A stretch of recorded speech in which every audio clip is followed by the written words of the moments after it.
명절 끝날 곧 큰 날에 예수께서 서서 외쳐 이르시되 누구든지 목마르거든 내게로 와서 마시라. 나를 믿는 자는 성경의 이름과 같이 그 배에서 생수의 강이 흘러나오리라 하시니 이는 그를 믿는 자들이 받을 성령을 가리켜 말씀하신 것이라. 예수께서 아직 영광을 받지 않으셨으므로 성령이 아직 그들에게 계시지 아니하시더라. 아멘. 에나르케의 대화 요한복음 7번째 나눔입니다.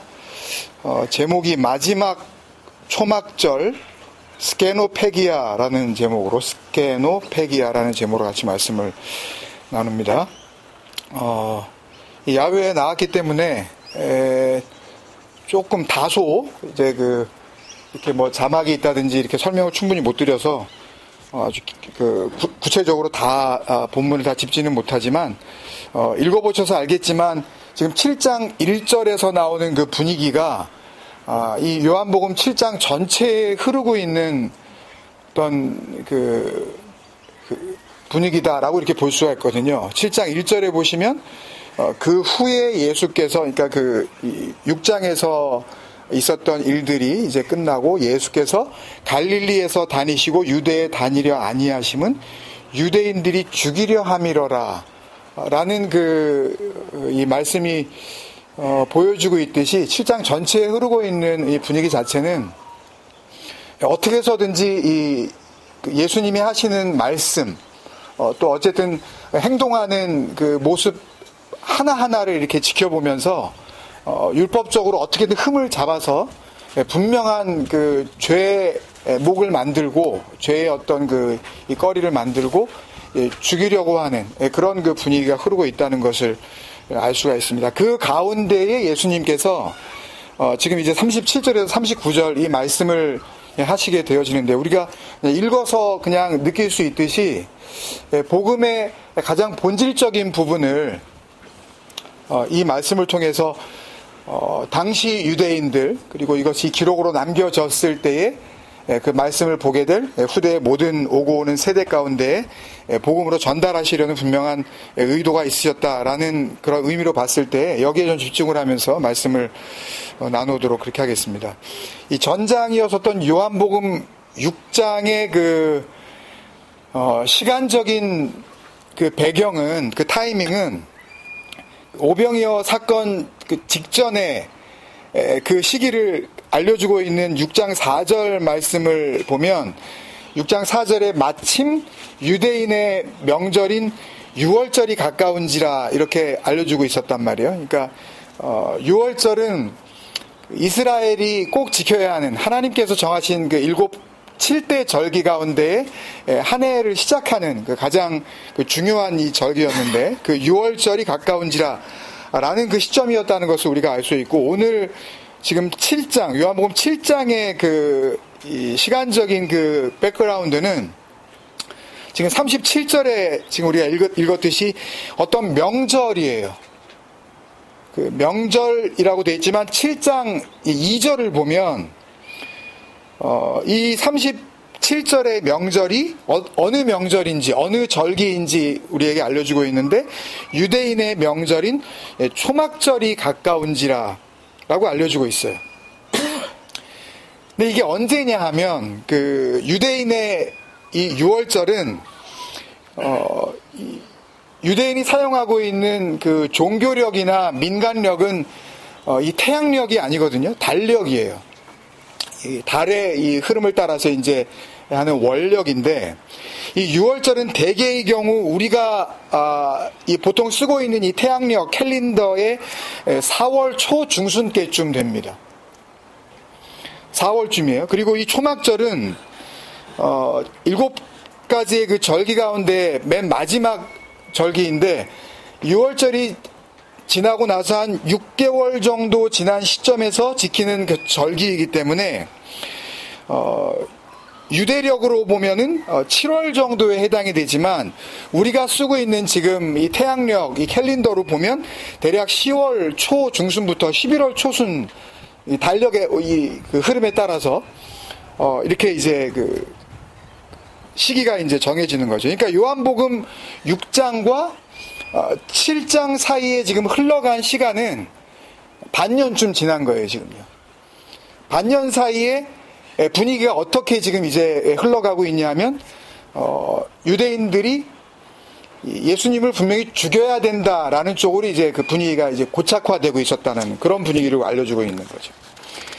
그리고 다시 예수님의 전체 그 사역으로 보자면 오늘 요한복음 7장의 시점에서부터 예수님께서 마태복음 26장이라든지 또 마가복음 14장이나 누가복음 22장에 말씀하신 것처럼 6월절에 이제 그 십자가에 달리게 된다라는 예고를 해 주신단 말이에요.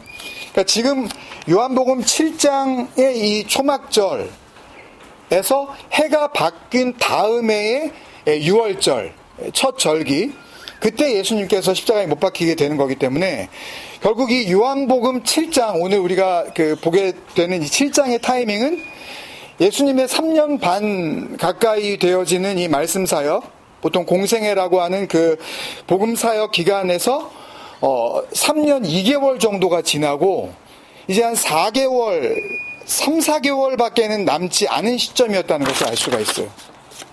얼마 안 남았어요, 이제. 그러니까 마지막 그 순간들인 거죠, 예수님에게 있어서는, 복음으로 봤을 때. 근데 오늘 장면은 특별히 이스라엘의 그 지켜야 하는 7절기 중에 그 중요한 절기 중에 하나지만, 이 초막절이라고 이제 나와 있지만, 이 초막절은 스케노페기아, 이 헬라어로는 스케노페기아인데요. 헬라어로는 하그 하수코트라는 그 단어인데, 이 스케노페기아는 스케노스, 스케네, 그러면은 영어 단어로 하면은 이 헛이에요. 피자 헛 할 때 그 헛. 뭐 오두막집, 커티지 정도의 의미이고, 그 다음에 팩은 의미는 이렇게 그런 이 커티지를 그런 뭐 예를 들어서 템퍼러리 그런 레지던스 그런 거처를 이렇게 텐트를 치는 거, 셋업하는 거예요. 그러니까 스케노페기아라는 단어 자체는 어떤 명절을 의미하는 단어가 전혀 아니라 그냥 집 세우기, 그냥 이렇게 뭐 오두막 만들기, 이런 의미인 거죠. 그리고 하그 하스코트, 히브리어인데요. 출애굽기 23장에 나오는, 그리고 레위기 23장에도 나오지만 하그 하스코트, 이 하그 하스코트는 하그가 이제 절기거든요. 명절, 페스티벌 뭐 이런 의미인데, 히브리어로 하가그 하면은 이렇게 to dance예요. celebrate, 이렇게 뭐 춤추고 놀고 즐기고 하는 그런 의미가 하가그에서 나온 단어가 하그니까, 결국은 하그는 그냥 한마디로 하면은 a dance거든요. 춤추는 거죠. 그러니까 즐거워하는 거죠. 누리는 거예요. 그리고 하수코트는 이스라엘 백성들이 이제 애굽을 출발해서 홍해를 건너기 직전에 숫꽃이라는 곳에 모여서 출발했다고 하는 그 숫꽃이에요. 숫갓. 한국말에도 있는 그 숫갓하고 이제 발음이 좀 비슷해서 우리가 기억하기가 쉬운데, 그 숫꽃, 하숫꽃, 그러면은 그 집이라는 그런 의미죠. 그러니까 그 집에서 추는 춤, 뭐 그런 의미인 거예요, 이게요. 굳이 직역을 하자면. 그러니까 이런 의미에서의 그 절기가 이제 초막절인데, 아시겠지만 이스라엘 백성들이 출애굽한 뒤에 약속의 땅이라고 주시겠다고 한 그 가나안 땅에 들어가기 위해서 40년의 세월을 광야에서 지냈잖아요. 거기는 물도 흐르지 않고 풀 한 폭이 나지 않는 그런 땅이었지만, 거기에서 어쨌든 살아야 되니까 40년을 지내야 되기 때문에 거기에 집을 지었잖아요. 그것을 의미하는데, 그 40년 동안 하나님께서 함께 하셨다는 것을 기억하라는 의미에서 매년 지키라고 하신 율법적 기념일이죠. 물론 그 초막절 내면에는 뭐 그걸 지켜서 어떻게 뭐 하겠어요, 그걸요. 매년 지킨다고. 실제로 지금도 이스라엘에 가면 사진들을 쭉 봤더니 지금도 이 하그 하수코트, 스케노페기아, 이 초막절을 지금도 지켜요. 이스라엘 그 역으로 봤을 때 이 7월 중순이 되면 그러면 자기 집 그 게러지 앞쪽에다가 이렇게 나무 판때기를 대고 임시로 그 천 같은 거를 이렇게 둘러치고서 거기 들어가서 지내면서 거기서 밥을 먹어요. 일주일 동안. 8일간 지내는 그 절기거든요. 거기서 늘 밥을 먹으면서 자기 조상들이 어떤 과정을 통해서 이제 이 팔레스틴 지방으로 들어오게 되었는지를 기억을 하는 거죠. 지금도 그러고 있어요. 그렇지만 그 내면에는 형식적으로 그런 절기를 지키고 집 뒷칸에다가 진짜 천막을 치고 거기서 일주일 동안 계속 살으라고 하는 그것을 요구하는 것이 아니라 그렇게 집을 짓는 것을 통해서 진정한 하나님의 복음, 이사야 7장, 8장, 9장에서 우리가 쭉 지금 나누고 있는 진정한 하나님의 집이 되어지는 그런 복음의 완성, 임마누엘이죠. 임마누엘의 복음이 서려 있는 거지만 좀 더 구체적으로는 이 초막절, 지금 설명드린 그 스케노페기아, 스케노스 페그누미, to set up the tabernacle. 그러니까 하나님의 그 장막, 하나님께서 임하시는 그 성전이 세워지는 것. 이 장막이 세워지는 것은 그 한국 지난 그 여름 캠프에서 우리가 나눴지만 그 복음의 완성의 그 장면을 노래하고 있는 요한복음 21장에 보면 그렇게 이야기하잖아요. 이 사도 요한에 의해서 복음이 완성된 모습을 계시록 21장 1절부터 쭉 이야기하면서 내가 새 하늘과 새 땅을 보니 처음 하늘과 처음 땅이 없어졌고 바다도 다시 있지 않더라. 또 내가 봄에 거룩한 성 새 예루살렘이 하나님께로부터 하늘에서 내려오니 그거는 아세요, 여러분? 왜 새 하늘과 새 땅에 바다가 다시 없더라. 이거는 뭐 오늘 말씀하고는 뭐 이렇게 직접적인 관련은 없지만 기억나세요? 바다가 왜 다시 없는지? 예? 이미 다나토스로 예. 우리가 새 하늘이 됐으니까 바다가 있으니까 바다는 일단 우리가 죽어야 하는 그걸 의미하니까. 예, 바다는 뭘 의미했죠? 세례를 의미했죠. 그죠? 고린도전서 10장이었나요? 너희가 모세와 함께 다 구름 아래와 바다에서 다 세례를 받고 이렇게 이야기했잖아요. 그러니까 그 바다는 죽고 그 물에 잠겨서 죽고 그 물을 통과함으로써 살리심을 받는 것을 의미하니까 이미 살리심을 받은 자들에게는 그 죽음을 의미하는 바다가 다시 있을 수가 없는 거니까 그걸 지금 이야기하고 있는 거죠. 다시 바다가 있지 않다라는 것은.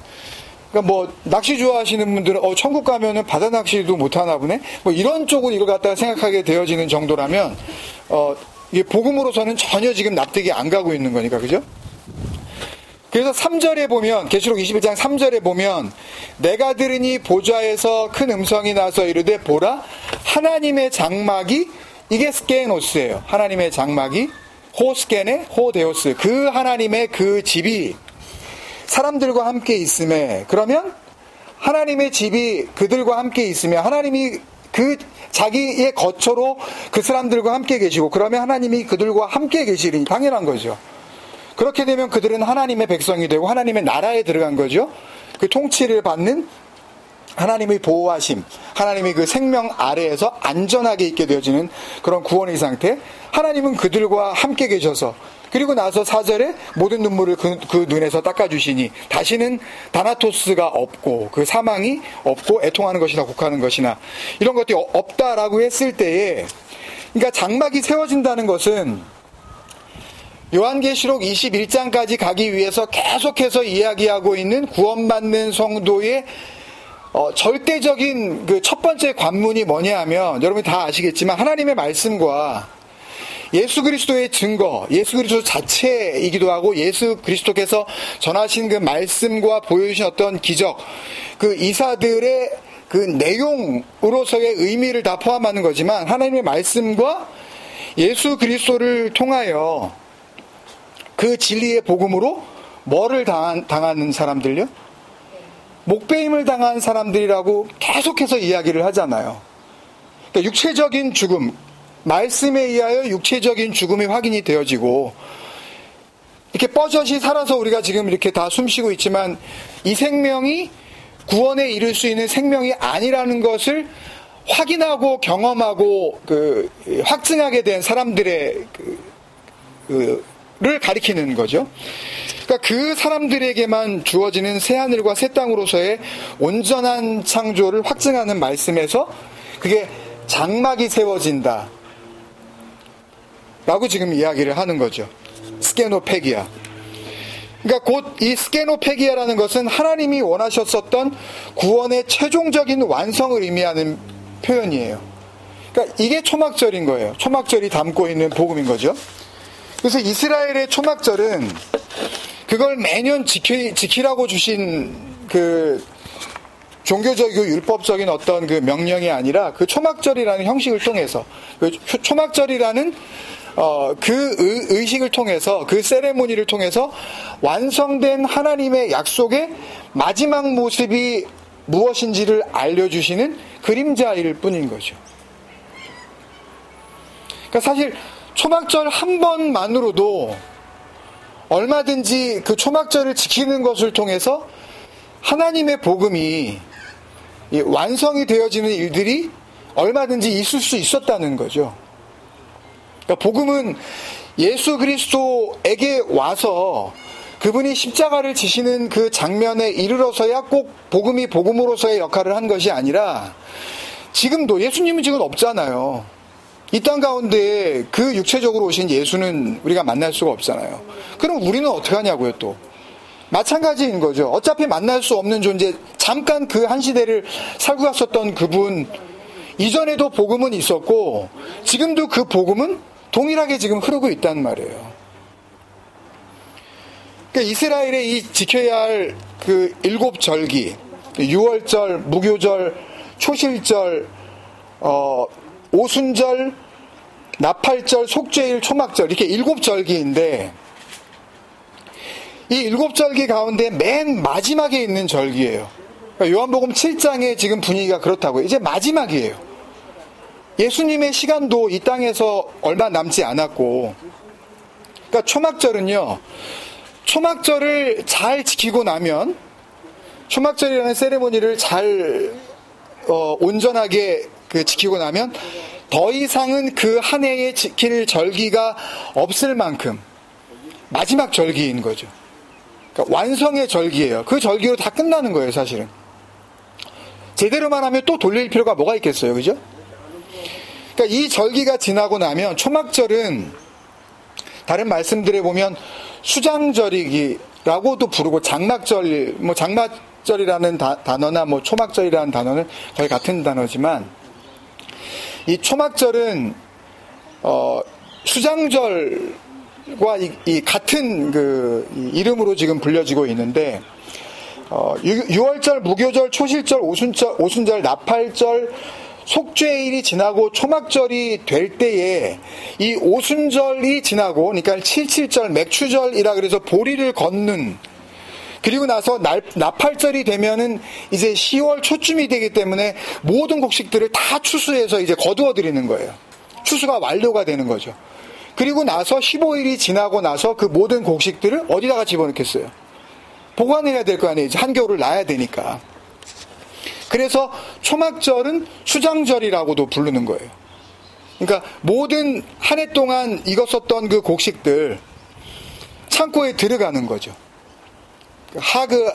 아시프라 그래서 아사프 그러면 히브리어로 이렇게 거두어 들이다 그런 뜻이에요. 다 모으다. 알곡을 모으는 거죠. 알맹이도 없는 쭉쟁이나 가라지를 뭐 때문에 모이겠어요. 그거는 예수님께서 마태복음 13장 그 알곡과 가라지 비유에서도 말씀하셨지만 가라지는 다 모아 나중에 불에 사르는 거죠. 그리고 곡식은 모아서 창고에 집어넣는 거예요. 그게 수장절이에요. 그게 초막절에 담긴 의미라고. 끝이에요, 이제요. 마지막이라고요, 초막절은요. 모든 면에 있어서. 농부가 씨를 뿌리는 이유는 거두어서 그 곡식을 창고에 보관하기 위해서죠. 겨울 동안 나고 다시 봄이 오면 거기에 종자를 가지고 있다가 또 뿌리게 되어지지만 어쨌든 한 해로 봤을 때는 끝이란 말이에요. 씨를 심고 우리에게 말씀을 주셔서 물을 주고 햇볕을 받아 곡식이 무르익어 추수를 하면 곡간에 넣고 끝이에요. 거기서 곡식과 창고에 들어갈 곡식과 창고에 들어갈 필요가 없는 갈아지는 구별이 되어지는 거죠. 풍요롭지만, 곡간으로 보면 풍요롭지만 한쪽에서는 분명한 구별이 이제 벌어지는 그 순간이 초막절이에요. 그러니까 초막절은 복음 안에서의 그 영적인 의미가 우리 각자에게 뿌려진 말씀의 씨가 여러분들이 인정을 하시든 인정을 하지 않든 세상에 태어나는 순간 우리에게는 하나님의 말씀의 씨가 뿌려진 거란 말이에요. 공평해요, 그냥. 일단 내가 육체를 입고 태어났잖아요. 우리 각자에게 뿌려진 말씀의 씨가 여러분 각자 안에서 생명의 곡식으로 생명을 품고 있는 열매로 맺혀지느냐, 아니면 사망의 열매를 맺느냐, 이제 그 결국을 구별하시려는 하나님의 심판의 의도가 담긴 절기가 이 세레모니가 초막절인 거죠. 신약성경 전체에서 이 스케노페기아, 이 초막절이라는 그 말씀은 오늘 본문이 처음이자 마지막이에요. 정말 굉장히 독특한 본문이에요. 다시 말해서 이 요한복음 7장에 흐르고 있는 말씀의 분위기는 마지막이에요. 예수님의 사역의 시간으로 봤을 때도 끝이에요, 이제 더 이상. 물론 요한복음도 8장에 가면 현장에서 가늠하다 잡혀온 여인과의 또 대화도 나오고, 또 10장 11장에 가면 죽었던 나사로도 살리는 그런 일들도 나오고 하지만, 사실은 예수님의 사역에 있어서 가장 중요한 복음의 본질들은 지금 온전하게 다 선포가 되어지고 있다고요. 추수가 끝나면 곡간에 넣고 곡식들을 문이 닫히는 그 초막절의 의미만큼이나 지금 요한복음 7장에 흐르고 있는 분위기는 예수님의 말씀 사역, 우리가 복음을 들을 수 있는 시간이 얼마 남지 않았다는, 이제 곧 문이 닫혀버린다는, 그렇게 유유자적하게 하나님의 말씀을 율법으로 지키면서 정말 나도 모르고 남에게도 복음을 분명하게 확증해 줄 수 없는 그런 상태에서 유유자적할 수 없다라는 그런 말씀의 그 복음의 하나님의 그 일하심의 긴장감을 다분히 느끼게 하는 내용들이 특히 요한복음 7장에 많이 증거되고 있다는 것을 우리가 확인할 수가 있어요. 계속 죽이려고 들고 구별이 이루어져요. 그 가운데서 가장 뚜렷한 증거가 우리가 읽었었던 이 요한복음 7장 37절 말씀부터 찾을 수가 있는데요. 37절에 보면 누구든지 목마르거든 내게로 와서 마시라는 말씀을 참 특이하게도 예수님께서 서서 외쳐 이르시되 이렇게 말씀하고 있어요. 서서, 히스테미, 우리가 잘 아는 단어거든요. 히스테미, 똑바로 세우다라는 동사의 명사형 똑바로 세워짐을 받은 어떤 그런 포스트, 어떤 폴, 막대기로서의 의미가 스타우로스, 십자가 아닙니까, 여러분? 그러니까 서서 외쳤다라는 표현은 여기에 한 번밖에 안 나와요. 굉장한 긴장감이 여기에 사실 있는 거예요. 히스테미 크라조라고 이렇게 되어 있는데요. 이렇게 외쳤다, 외쳐로 번역한 헬라어 동사가 크라조인데, 크라조의 분위기, 그 뉘앙스를 여러분께 설명을 드리면, 크라조는 예수님께서 십자가의 그 마지막 순간에 크게 소리를 지르시고 영혼이 마태복음 27장 50절이죠. 예수께서 다시 크게 소리를 지르시고 영혼이 떠나시니라 에서 그 소리 지르고가 크라조거든요. 지금 우리가 그냥 읽을 때 누구든지 목마르거든 내게로 와서 마시라 이렇게 돼 있으면 그냥 느낌이 어떠세요? 예수님께서 이렇게 새끼양 한 마리 이렇게 가슴에 안고 굉장히 어떤 누구라도 용서할 것 같은 그런 인자한 표정으로 누구든지 목마르거든 내게로 와서 마셔라. 물장수 해주시나? 이렇게. 그 절기이기 때문에, 명절이기 때문에 유대인들이 다 오거든요. 이 무교절 77절, 이 맥추절, 그 다음에 이 초막절은 이스라엘 사람들이 3번 남자들이 꼭 예루살렘 성전을 찾아야 되는 의무적인 어떤 그런 절기였기 때문에 사람들이 무지하게 많이 모였단 말이에요. 그런데도 불구하고 예수님께서 아주 인자한 표정으로 누구든지 목마르거든 내게로 와서 마셔라. 너희들 먼 길 순례해서 여기까지 오느라고 목마르지. 내가 물 많이 떠왔다. 뭐 이런 어떤 뭐 인자하고 막 친절하고 뭐 그냥 막 보듬어주고 이렇게 기다려주시고 다 이해해주시고 뭐 그런, 이 크라조는 거의 비명이에요. 이게 깍 소리 지르는 거예요. 마지막 목숨이 끊어지는 그 순간에 육체적인 고통을 그대로 안고 있는 한 인간이 크게 소리를 지르고 영혼이 떠나가는 그 장면에서 점잖게 보면서, 그런 외침이 아니라고요. 이건 정말 절규라고요. 이거.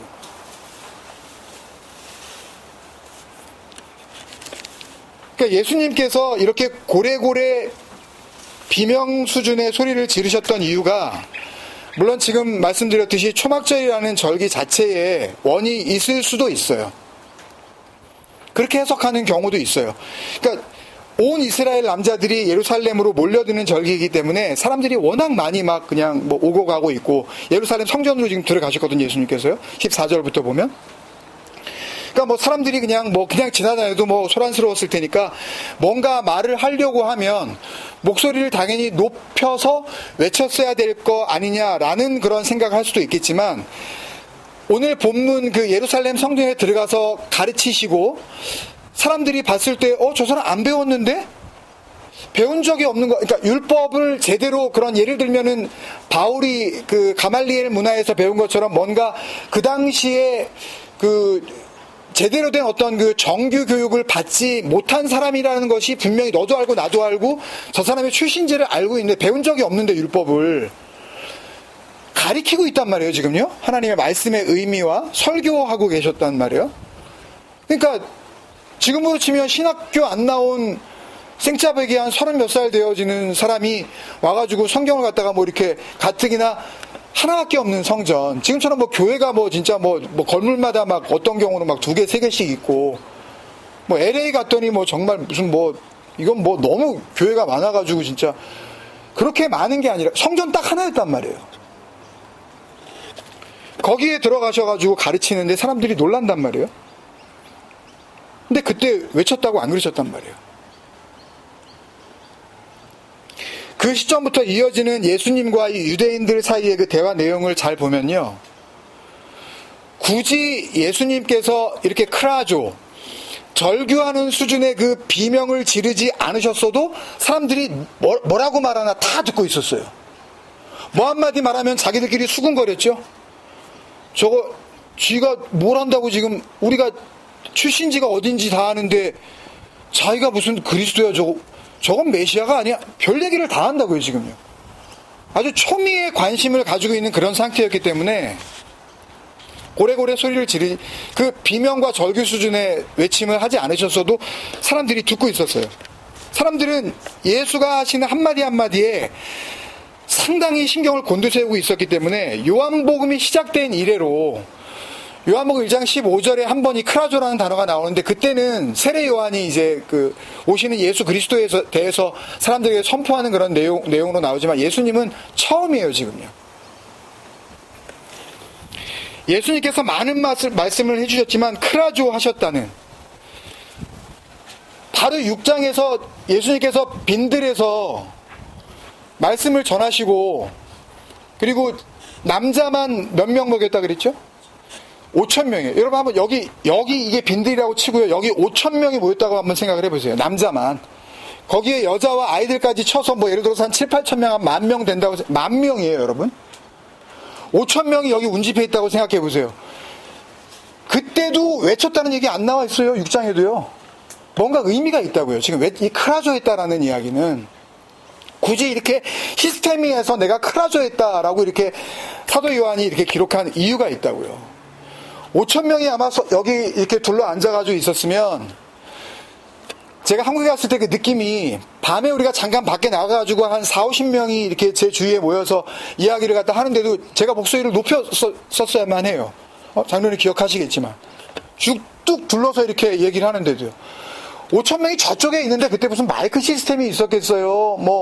이게 언덕이기 때문에 소리가 어떻게 잘 울려가지고 예수님께서 복식 호흡으로 이렇게 아주 그렇게 하셨기 때문에 이게 워낙 그냥 목소리가 좋으셔서 거기까지 가셨겠어요.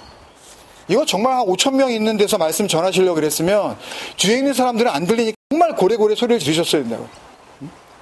그때도 그런 증거가 없다고요. 크라조 하시다는 증거가 없다고요. 크라조의 의미가 있는 거죠. 크게 소리를 지르고 영혼이 떠나가시니라의 절대적인 그 절대절명의 순간만큼이나 복음을 듣지 못하고 그 복음을 전하고 있는 자들을 어떻게 해서든 죽이려고만 드는 사람들, 하나님의 말씀을 누구보다도 잘 알고 있다는 그 백성들, 하나님을 잘 믿고 있다고, 자기들은 하나님을 사랑한다고, 그래서 이 초막절에 원근 각지에서 사람들이 예루살렘으로 모일 정도로 나는 이 절기를 하나님을 사랑하는 마음으로 잘 지키고 있다고. 오늘도 그러겠죠. 다음 주도 또 그럴 거예요. 나는 하나님을 사랑하기 때문에 여기에 나와서 이 예배를 드리고 있다고. 그 예배를 계속 드리는 거죠. 그런 초막절을 계속 드려야 하겠죠. 그들은 주일의 성수라고 부르는 그 초막절을, 그러니까 자기들의 그 의로움에 초막절을 지키고 있다는 것은 결국은 하나님을 사랑하는 것을 내가 행동으로 표현하는 그 행위이기 때문에 결국은 자기 의죠. 내가 할 수 있는 거니까, 그죠? 자신감을 갖고 있는 사람들을 향해서 이제 그 당시의 시간으로 봐도 불과 얼마 남지 않은 4개월도 채 남지 않은 예수님의 복음의 시간표를 생각하시면 크라조 절규하실 수밖에 없었던 거예요. 복음을 좀 들으라고.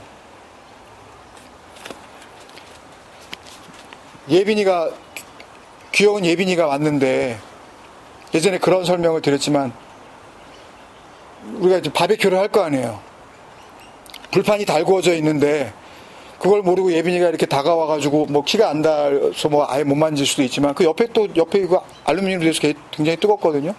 만약에 거기를 이렇게 만지려고 그런다. 그러면 예빈이 아빠가 그냥 쿨하게 그냥 좀 만져봐. 뜨거운 맛을 한번 봐야지 다시는 안 만지지. 이런 아빠가 있을까요? 만약에 불타오르고 있다면? 꽥 소리를 지르죠. 마지막 순간에 만져봐. 손을 한번 뒤어봐야지 이제 뜨거운 맛. 이러지 않는다. 마지막 순간이에요. 소리를 지를 수밖에 없어요. 어떻게 복음을 알고 마지막 순간이라 그러면서 점자를 빼야 되냐. 피가 터져 나가고 마지막 호흡을 헐떡이고 있는 그 사람들을 향하여서 어떻게 의사가 뒷짐지면서 뭐 괜찮을 거예요. 조금 흘리다가 말겠죠. 그렇게 되냐고요. 모든 의사가 덤벼서라도 그 생명을 살리고 유지하기 위해서 절규할 거 아니에요. 누군가 좀 도와달라고, 누군가 좀 살려달라고, 이 생명을.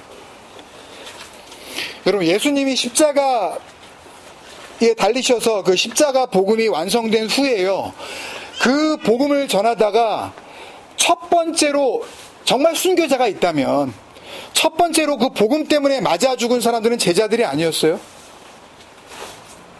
굳이 이야기하자면 집사였어요. 최초에 세워진 7 집사 중에 한 사람은 스데반 집사였어요. 설교했어요.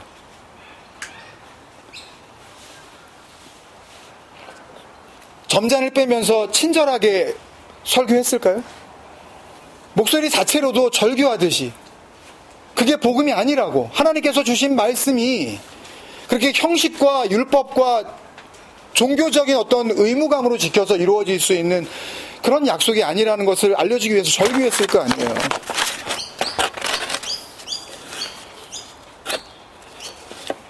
복음으로 말미암는 진정한 의미의 첫 순교자는 12제자나 사도 바울이 아니었다고요.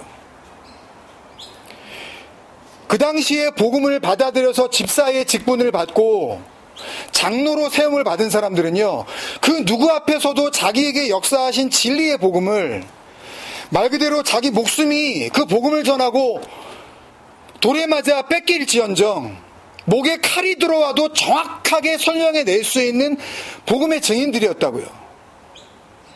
준비가 되어 있는 사람들이었어요. 그게 집사예요. 그게 장로예요. 그게 사도예요. 그게 말씀 전하는 자예요. 왜요? 너무 분명하니까. 자기 자신에게 이루어진 일이니까. 그리고 그 일은 자신의 이 육체적인 생명을 뛰어넘는 생명을 받은 일이기 때문에 그 육체의 죽음이 그 복음 전함으로 말미암아 만약에 그 죽음이 이루어진다 하더라도 이미 그 죽음은 경험된 거기 때문에 그 죽음을 두려워하지 않게 되어지는 거죠. 복음 때문에 만약에 죽는다면.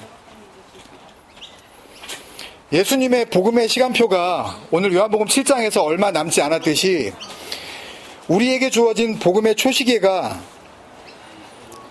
언젠진 모르지만 분명한 건 그 마지막이 있다는 겁니다.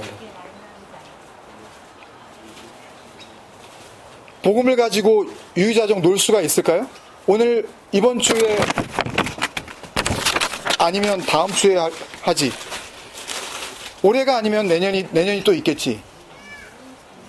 우리가 그렇게 할 수 있는 자격이 있을까요? 여러분이 생명에 대해서 이렇게 자신이 있으세요?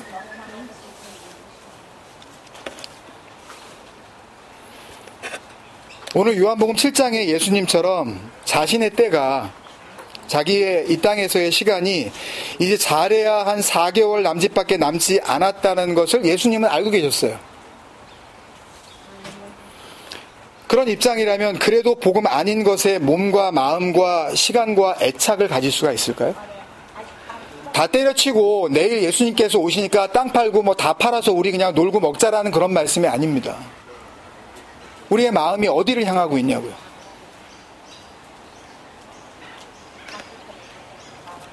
요한복음에 딱 한 번 더 예수님께서 크라조 하시는 장면이 나오는데요.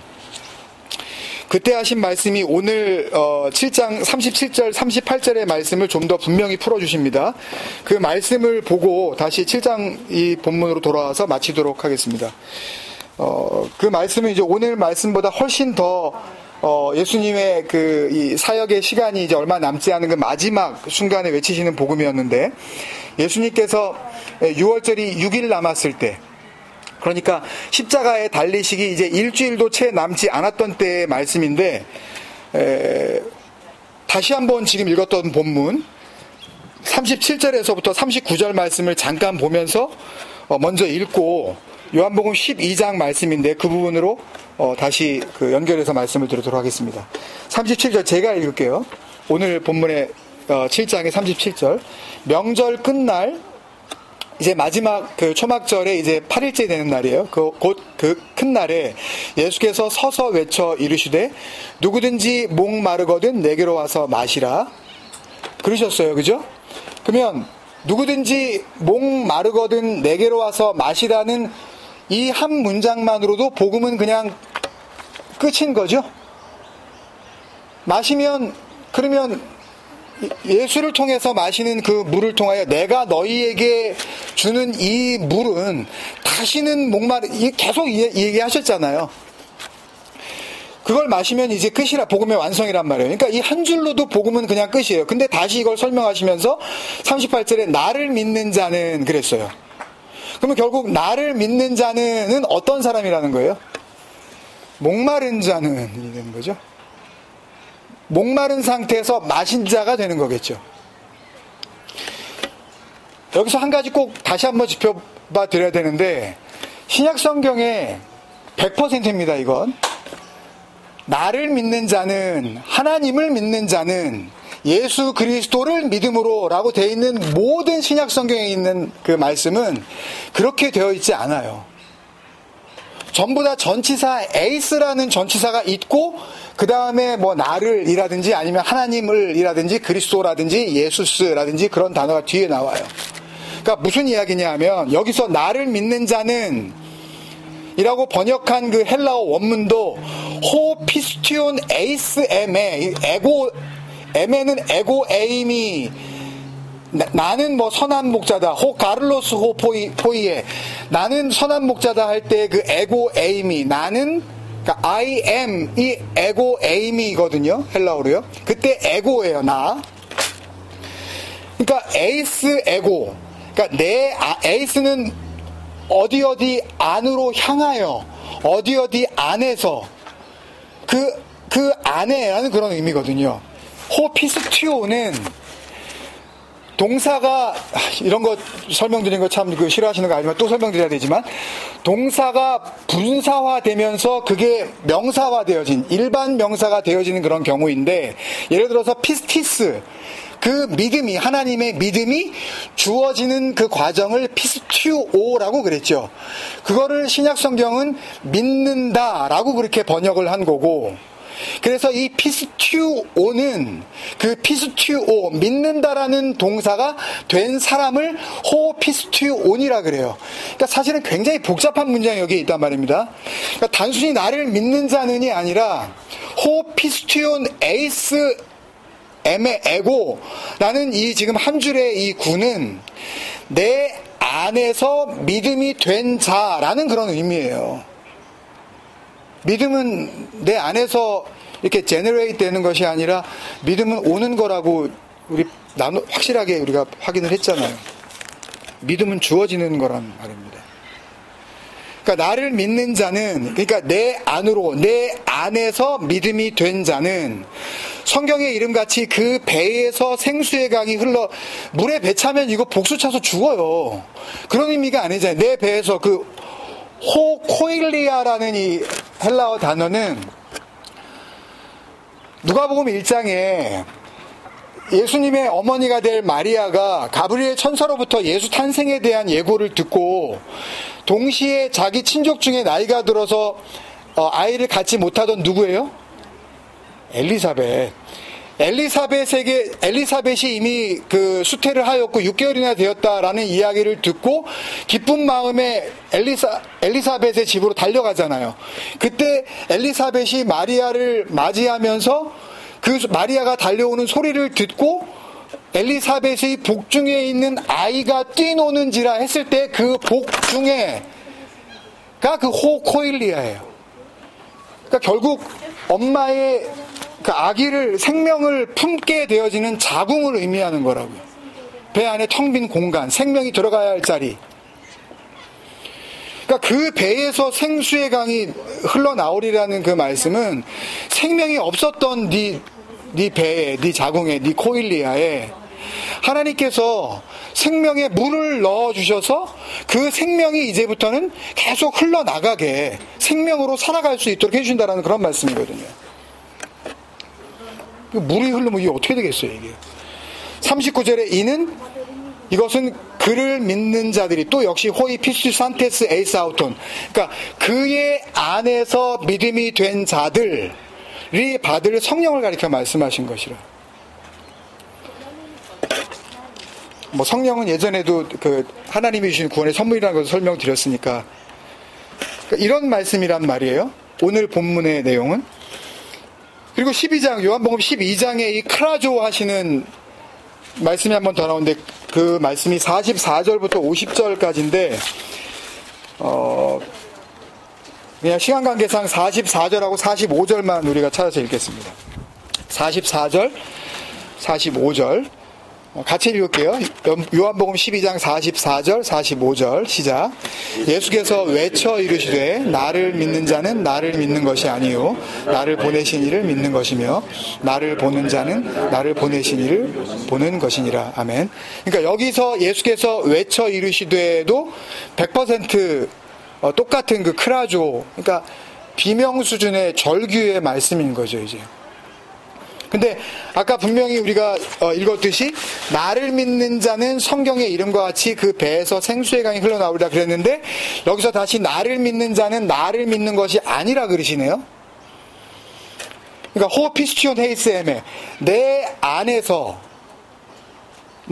있는 것을 통하여서 믿음이 된 자는 나를 믿는 것이 아니요 피스튜에이 에이셈에 내 안에서 믿는 것이 아니고 나를 보내신 이를 믿는 것이며 나를 보내신 이의 안에서 믿음이 된 것이며, 믿음의 출발이 그분에게서부터 시작되었다는 걸 알려주는 거죠. 예수 자체도 믿음은 아니라는 거예요. 예수 자체도 그분이 주신 믿음으로 지금 구원받을 살리시는 그 영으로 지금 살아계시다는 것 뿐이니까요. 나를 보낸 자는, 데오레오라는 그 헬라어 동사인데, 데오레오는 그냥 to see보다는 인식하다, 깨닫게 되다, 그 perceive에 가까운 단어예요. 그러니까 뭐 보고서 뭐 예수님이네 이런 의미가 아니라 그 본질을 알게 된다. 그 내용을 감지하게 됐다라는 그런 의미죠. 그리고 이 45절 끝에 이제 50절이 마지막인데 이 말씀 끝에 보면 이 말씀을 통해서 하나님께서 영원한 생명을 주시는 거라고 복음의 결론으로 이렇게 말씀해 주시고 있거든요. 그러니까 여기서도 예수님께서 전하시려고 하는 그 시간이 얼마 남지 않은 긴박한 복음에 대한 예수님의 간절한 외침을 크라조라는 동사로 표현하시고 있는 거예요. 여기서 분명히 예수님께서 나를 믿는 자는 나를 믿는 것이 아니요 나를 보내신 이를 믿는 것이며 라고 하신 것처럼 오늘 7장 말씀을 통해서 복음의 모든 것을 주시려고 하는 결국 나를 믿는 자라는 의미는 결국 예수를 보내신 이의 그 믿음 안에 있는 것, 인자가 세상에 다시 올 때에 그 믿음을 보겠느냐라고 했었던 다분히 그 믿음 호피스티스 이 세상에 별로 없다, 있기가 힘들다라고 말씀하신 그 믿음 안에 있는 것. 그러니까 나의 믿음이 아니라 내 의지나 내 신뢰가 아니라 말씀하시는 하나님의 그 믿음, 그 진리, 그 생명 안으로 들어가. 그러니까 헤이스 에고 그분 안으로 들어가려고 하면 결국은 어디론가부터 나와야 될 거 아니에요, 여러분. 동작으로 보더라도. 그러면 그분의 믿음, 그분의 생명 안으로, 그의 안으로 들어가기 위해서는 내 안에서 나와야 된단 말이에요. 내 안에서 내가 나오면 나는 죽는단 말이에요. 그래서 그리스도와 합하기 위하여 너희가 세례를 받고 함께 장사 지낸 바 되었나니, 이런 말씀이 자꾸 복음은 죽음이에요, 결국. 그리스도와 함께 죽음을 거치지 않은 자를 어떻게 살리시겠느냐. 근데 교회를 열심히 나가게 해서 도대체 뭘 어떻게 하겠냐고, 이걸요. 매주를 섬기게 해서 매번 그 헌금을 드리게 하고 그 봉사를 해서 어떻게 그 죽음을 확인을 시켜주겠냐. 왜냐하면 지 돈 나오는데 이게 다 내놓냐고요. 죽을 만큼 내놓냐고요. 안 그런단 말이에요. 아까울 정도로 많이 내놓는 사람도 죽을 정도로 내놓지 않잖아요. 세상에 그런 사람이 어디 있어요. 응? 정 급한 일이 있으면 교회 안 나온단 말이에요.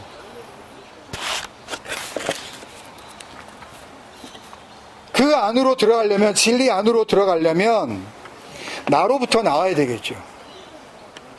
나라는 믿음, 철저히 나밖에 모르는, 내가 인정하지 않으면 성경도 인정하지 않고 그 믿음도 인정하지 않고, 내가 이해가 되지 않으면 복음이고 나발이고 다 인정할 수가 없는 그런 수준에 있는 상태에서 교회를 나가고 나를 한번 이해시켜봐 라고 하는 사람들에게 무슨 복음을 전하냐고요. 복음은 나로부터 나와야 되는 거란 말이에요. 복음이 우리에게 요구하시는 것이 이것이에요. 나라는 진리 밖으로 나와야, 칼레오 되어야, out of yourself, 너에게서 나와야 하나님에게로 들어갈 거 아니에요. 그게 에클레시아란 말이에요. 그걸 교회로 바꿔놔가지고 지금 이 지경이 된 거 아닙니까? 그 자기 믿음과 거기에서부터 진정한 자기 부인은 하나님의 그 말씀으로 말미암는 육체의 죽음, 하나님께서 깨끗하시다고 하는 그 목배임의 줄임말이에요. 하나님을 믿는다는 것은. 그러니까 구원과 복음과 하나님의 나라에 내 믿음이라는 것은 없는 거예요. 잘 믿어보자라는 그런 그 응원과 격려는 있을 수가 없는 거라고요. 너무 골백 번에서 우리가 잘 알고 있잖아요. 에베소서 2장 8절인가요? 너희가 그 은혜에 의하여 믿음으로 말미암아 구원을 받았나니, 그 다음에 뭐예요? 그 다음에 뭐예요? That's not of yourselves란 말이에요. 너희에게서 난 것이 아니요 하나님의 선물이라. 은혜도 믿음도 구원도 그거 아니라고 이렇게 나와 있는데 왜 자꾸만 각자에 있는 믿음을 갖다가 부추기냔 말이죠, 이걸요. 모여가지고 내 믿음이 약하니까 내 믿음을 좀 이렇게 격려를 해달라고 하는 그런 공동체가 공동체냔 말이에요. 내 믿음을 격려해달라고. 내가 지금 뭔가 어설프니까 아니란 말이에요, 그거는요. 오히려 그 사람이 죽지 못하게 복음 안으로 들어가지 못하게 사실은 그 길을 막고 있는 거라고.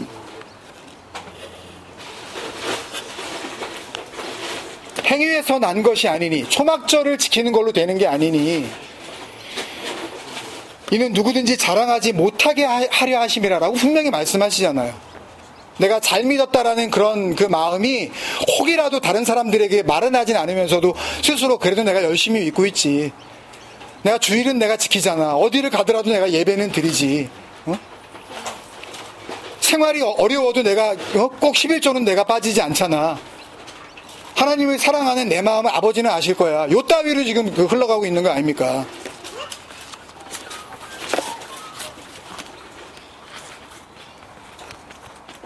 하고 싶은 말이 너무 많은데요. 그리고서 나가가지고 그거 깃발을 흔들고서 그거를, 그 복음과 도대체 최순실 사건이 무슨 상관이 있습니까, 이게 도대체? 예? 기독교 연합회가 가가지고 공산당 막이라고 하는 이런 지경에 이르게 된 이유는 복음의 내용도 알지 못하는 자들이 그 복음을 가리킨다고 나섰기 때문에 벌어진 일들 아닙니까? 어떻게 공산당이 막이에요, 어떻게? 예? 예수님이 그러면 공산당 무찌르러 그럼 이 땅에 오신 거예요? 웃기지도 않아요. 이건 블랙 코미디 수준도 아니라서 한심하다라는 표현도 정말 쓰기가 어려울 정도로. 거기에 나가서 복음을 듣겠다고요? 그 교회를 위해서 예수 그리스도에서 피를 흘려주셨다고요? 피값 주고 사셨다고요? 공산당을 무찌르기 위한 그 교회를 위하여? 성경과 예수 그리스도 안에 있는 그 복음을 통하여 먼저 나의 육체적 죽음이 분명하게 확인되어야만 시작되는 하나님의 일이, 하나님이 하시는 생명 없던 이 코일리아, 이 배에 생명이 있도록 생명의 물을 흘려주시는 일이죠. 그러니까 그 생명의 물이 하나님의 말씀에 의하여 흘려지기 전까지 나는 뭐가 되는 거예요? 나는 사막이죠. 나는 죽음의 땅이죠. 그 말씀을, 그 물, 그 진리의 음성을 듣는 그 순간 나는 뭘 알게 돼요? 내 안에는 그 말씀이, 그 물이 단 한 방울도 없다는 것을 알게 되는 거죠. 그러면 그 물을 흘려달라고 애타게 기다릴 거 아닙니까? 진정한 물이 뭔지 내가 알게 되었으니까. 그러면 그 사람은 뭐가 되는 거예요? 목마른 자가 되는 거죠. 그러면 그 목마름이에요. 그래서 이런 목마른 자가 복음 앞에 확인이 되어져야만 예수 그리스도를 통하여, 그 십자가의 사건을 통하여 마셔야 할 물이 무엇인지를 알고 그 물을 그제서야 받아 마실 수가 있는 거예요. 그때 그 생명의 물이 한 방울도 없었던 이 죽음의 코일리아, 생명을 잉태할 수 없었던 이 배에 생명이 잉태되는 거니까 뭐로 잉태하는 거예요? 성령으로 잉태되는 거죠. 그게 그 성령으로 말미암아 우리가 우리 안에서 하나님께서 주시는 그 생명을 잉태하는 겁니다. 내 배에서 막혔던 그 물길을 생명의 그 물길의 그 커런트로 터뜨려 버리시는 복음의 완성이 온전히 이루어지게 되는 겁니다. 죽어봐야 이루어지는 일이 아니라 이걸 성령 받았다 그러는 거예요. 살리시는 하나님의 영이 성령이니까 살리심을 받는 거죠. 그래서 이어지는 39절에 이는이라는 것은, 이는이라는 그 의미는 그들이 배에서 생수의 강이 흘러나온다는 것은 그를 믿는 자들이 받을 성령을 가리켜 말씀하신 것이라. 여러분들이 다 아시겠지만 사도행전 8장에 빌립에 의해서 전도를 받고 사마리아에도 복음이 전달되었다는 이야기를 들은 베드로와 요한이 정말 하나님의 말씀이 전달되었는지 가보고 안수하고 기도할 때 정말 성령 받는 그런 장면들이 나옵니다. 언젠가 이 부분에서 또 설명드릴 기회가 있겠지만, 그때에 같이 그 빌립을 따라다니면서 세례도 받고 하나님을 믿는다고 했었던 그 마술사 시몬이라는 자가 그 장면을 보면서 나도 내가 얼마든지 돈을 줄 테니까 나도 그 성령 주는 그 능력을 달라고 그렇게 요구를 하니까 베드로가 뭐라 그럽니까? 응? 네가 하나님의 선물을 돈으로 살 줄 알았느냐? 내가 은과 함께 망하리라 그러시잖아요. 성령은 하나님의 구원의 선물이란 말이에요. 그 이상 그 이하도 아니에요. 성령은 생수의 강, 우리에게 흘려주시는 그 생명의 다른 이름입니다. 하나님이 우리에게 주시는 구원의 능력이기 때문에 하나님의 선물입니다. 그러니까 성령은 삼위일체 그딴 걸로 엮을 수가 없는 그런 단어예요. 하나님께서 주시는 선물, 그 이상도 그 이하도 아니라고요. 자기 혼자 결정을 내릴 수 있는 어떤 그런 독보적인 존재가 아니라고요. 구원의 증거로 주시는 거기 때문에 이런 예수님의 마지막 시간들이 요한복음 7장에 흐르면서 그런 절대절명의 긴장감이, 복음의 긴장감이 흐르고 있습니다. 이 마지막 초막절의 예수님의 절규가, 그 외침이 여러분과 제 안에서 진정한 영적 목마름을 드러내시고 결국 그 아버지와 그 보내신 이와 그 아들이 하시려고 했었던 생수의 강이 우리 안에 넘쳐나게 흐르게 하시는 은혜가 있기를 주님의 이름으로 축원드립니다. 기도하겠습니다. 사랑하는 아버지, 은혜를 감사합니다. 메마른 땅에 비가 내리고 생명의 싹들이 피어오르듯이 물 없는 우리에게 영원히 목마르지 않는 생명의 물길이 열리어지게 하여 주시옵소서. 너희 목마른 자들아 물로 나아오라 부르시는 하나님의 음성이 무엇이었는지 들을 수 있는 귀를 우리에게 허락하여 주옵소서. 말씀 주신 감사하고 예수님의 이름으로 기도합니다. 아멘.